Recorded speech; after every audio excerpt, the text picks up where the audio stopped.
लेकिन ये सही है कि एक पुराने राजनीतिक खिलाड़ी हैं वो, और शतरंज की बिसात पर वो सबको खेलते रहते। देखिए, मैं अभी जो शुरू में भी कह रहा था कि वो नियंत्रण अपना चाहते हैं जो, और एक शायद राकेश जी इस बात से सहमत हो कि पहले जो अटल जी के समय में नेतृत्व की इस तरह की सेकंड लाइन वाले इतने ज्यादा नहीं खड़े होते थे। अब हुआ यह है कि राजनाथ जी के आने के बाद समानांतर बहुत सारे लोग खड़े हुए हैं। सुषमा जी भी हैं, स्वयं राजनाथ जी हैं, गडकरी भी जब तक अध्यक्ष थे तो उनके मन में भी प्रधानमंत्री बनने की तमन्ना भी थी। यशवंत सिन्हा भी प्रधानमंत्री बनना चाहते रहे हैं। जसवंत सिंह जी भी अटल जी की कृपा से वो भी प्रधानमंत्री पद के उम्मीदवार हो गए थे। ये संकट जो इस समय जो संकट है, जी बस एक कदम कहता हूं कि ये संकट असली में अडवाणी जी चाहते हैं कि सब नीचे वाले लड़े और मुझे स्वीकार कर लिया जाए, क्योंकि 200 सीटें आना असली झगड़ा अभी कार्यकारिणी में विचार होना है। 200 सीटें कौन ला सकता है उसके बल पर, क्या अडवाणी जी के बल पर 200 सीटें आ सकती है या मोदी के बल पर आ सकती है?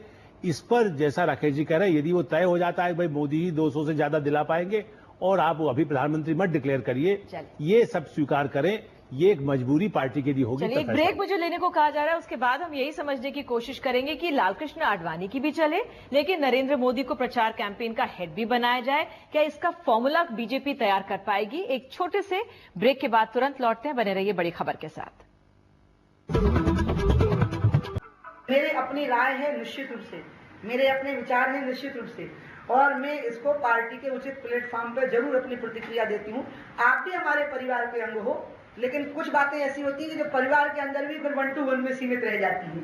तो इसलिए ये बात ऐसी है जो मेरे और राजनाथ जी के बीच तक सीमित है। गोवा दोनों बार बीजेपी की सरकार आई थी, गोवा में राष्ट्रीय कार्यकारिणी, तो लोगों को लगता है, गोवा के लोगों को लगता है, गोवा के कार्यकर्ताओं को लगता है कि तीसरी बार भी यहाँ कार्यकारिणी हो रही तो दिल्ली में सत्ता वापिस आ जाएगी। यूपीए की नॉन परफॉर्मिंग गवर्नमेंट वर्सेस लोगों की अपेक्षा परफॉर्मिंग नरेंद्र मोदी की गवर्नमेंट, ऐसी एट दिस मोमेंट कंपैरिजन हो रही है।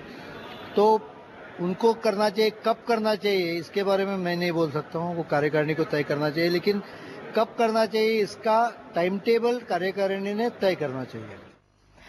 तो यही हम समझने की कोशिश कर रहे हैं कि फिलहाल जो ये 3 दिन की बैठक चलेगी गोवा में बीजेपी की, किस तरह से आगे बढ़ेगी बीजेपी, नरेंद्र मोदी को वाकई क्या प्रोजेक्ट किया जा सकेगा कि नहीं, और जो बड़े दिग्गज नेताओं की जो नाराजगी है, गैरहाजिरी है, कैसे उसे आगे बढ़ा जाएगा। राकेश, आप ही से समझना चाहेंगे यहाँ पर, एक तरफ लालकृष्ण आडवाणी चाहते हैं कि उनकी चले, लेकिन नरेंद्र मोदी भी है, बीजेपी का काडर भी है। अच्छा, मुझे कहा जा रहा है राकेश हमारे साथ फिलहाल लिंक हमारे साथ नहीं है। डॉक्टर पात्रा, कैसे राह कुछ बनती नजर आ रही है आपको कि ये जो बैठक है, 3 दिन का सम्मेलन है, अभी फिलहाल ऐसे ही चला जाएगा, आगे एक और फिर चिंतन बैठक हो कोई? देखिए, वैसे तो लोकतंत्र में चिंतन एक हमेशा चलने वाली प्रक्रिया है और यह एक स्वाभाविक और एक वेलकम प्रक्रिया है, बल्कि एक स्पेक्यूलेशन जो बनाया जा रहा है कि बहुत कुछ कंफ्यूजन चल रहा है पार्टी के अंदर और पार्टी शायद एकजुट होकर नहीं चल रही है, मुझे लगता है ये मात्र स्पेक्यूलेशन है, विषय वैसा है नहीं जिस प्रकार से प्रोजेक्ट किया जा रहा है। सब कुछ अंदर क्लीन है, पर टाइम अभी आया नहीं है जब सब कुछ डिक्लेयर किया जाए। जैसे मैंने कहा, स्ट्रक्चर्ड पॉलिटिकल पार्टी है, अपने वक्त के साथ सब कुछ डिक्लेयर किया जाएगा। और जैसे मैं केजरी की बात से बिल्कुल सहमत हूं कि लोकतांत्रिक पार्टी में सबसे महत्वपूर्ण विषय होता है कि जब तक निर्णय नहीं आ जाए तब तक डिस्कशन जरूर हो, उस पर गुत्थम गुत्थी भी हो सकती है। वाजपेयी जी की जो सुझाव है 2 कैंपेन कमेटीज का, आप उससे सहमत हैं? मेरे ख्याल से ये सुझाव फोरम पे अभी तक आया नहीं है, इसलिए आप एक कार्यकर्ता हैं, आप एक नेता हैं, आप कैसा देखते हैं उसे? 1 कैंपेन कमेटी होनी चाहिए कि 2 होनी चाहिए? नहीं, जब यह विषय अगर ऊपर डिस्कशन चल रहा है, जब तक इसका निर्णय नहीं आता हम इस पे कमेंट नहीं करना चाहेंगे। और सबसे बड़ी बात है कि जो निर्णय आएगा बहुत सोच समझकर पार्टी लेगी और हम सब उसके साथ होंगे। इसलिए कोई स्पेक्युलेटिव इश्यू पे क्या वाकई आडवाणी जी ने 2 कैंपेन कमेटी की डिमांड रखी है या नहीं, ये पूरा का पूरा एक स्पेक्युलेटिव इश्यू है। कोई इस पे ये भी स्पेक्युलेशन होगी कि सब। मैं बात कहूं दीदी, असल में आप इसको तो और क्लियर करें, पुराने नेता यदि और साथ में होते, आप यदि याद करें, यदि प्रमोद महाजन की बात भी करें, अभियान समिति के अध्यक्ष एक हो सकता है, election committee, Advani ji 2 campaign committee की बात नहीं कर रहे हैं, वो इलेक्शन कमेटी हो, हर पार्टी में है, कांग्रेस में भी है इलेक्शन कमेटी होती है, वहां भी इलेक्शन कमेटी होती है। वो कह रहे हैं कि इलेक्शन कमेटी बने और साथ में अभी चूंकि असेंबलीज के जो चुनाव है उसके लिए भी उस तरह का हो, क्योंकि वो जानते हैं कि असेंबली के चुनाव में भी जो यदि अभियान समिति प्रमुख होगी तो वहां के वो सारा बंटवारा भी उसके हाथ में ज्यादा हो सकता है। खाली वो प्रचार ही नहीं करेंगे, माने नरेंद्र मोदी खाली भाषण देने जाए ये तय नहीं है। अभियान समिति के प्रमुख यदि एक ही वो रहते हैं तो एक तरह से इलेक्शन कमेटी का रोल भी उनके हाथ में आ जाता है। और इसलिए वो इस बात पर जोर दे रहे हैं कि इलेक्शन कमेटी जो ये तय करती है टिकट का बंटवारा कैसे हो, अभियान वाला जाए कब।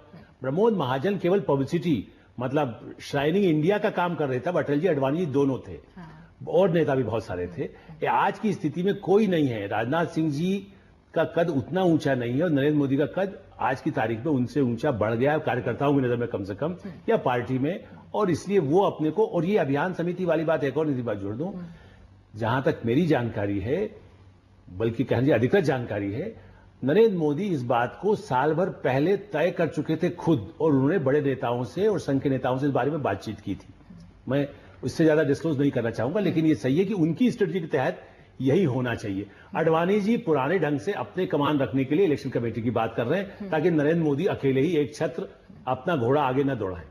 फिर भी देखिए, ये भी स्पेक्युलेटिव है। सर ने भी कहा कि मैं पूरे सब कुछ यहां पे खोलना नहीं चाहूंगा।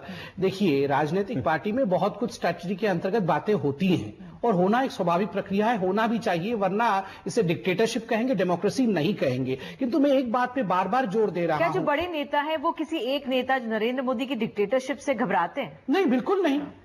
जी सर। नहीं, देखिए, इसमें एक लाइन में और ऐड कर दूं निधि। देखिए, इसमें कोई दो मत भी नहीं है कि नरेंद्र मोदी आज फर्स्ट अमॉन्ग्स द इक्वल्स हैं, इन द सेंस कि जितने भी हमारे चीफ मिनिस्टर रहे हैं और जिस प्रकार का विकास कार्य नरेंद्र मोदी जी के माध्यम से हुआ है, उससे जो परसेप्शन एक पब्लिक में गया है, स्वाभाविक रूप से पब्लिक चाहती है कि नरेंद्र मोदी जी का कद और बढ़े। ये मैं और आप नहीं, पब्लिक चाहती है। तो इससे पार्टी के लिए चिंता भी करना पड़ रहा है और मुझे लगता है स्वाभाविक रूप से एक प्रक्रिया बनेगी, पार्टी कुछ ना कुछ निर्णय लेगी, हम सबके लिए वो मान्य होगा। देखिए, हम इस बात को न भूलें कि नरेंद्र मोदी की जो गुजरात में कामयाबी है, उसका एक वजह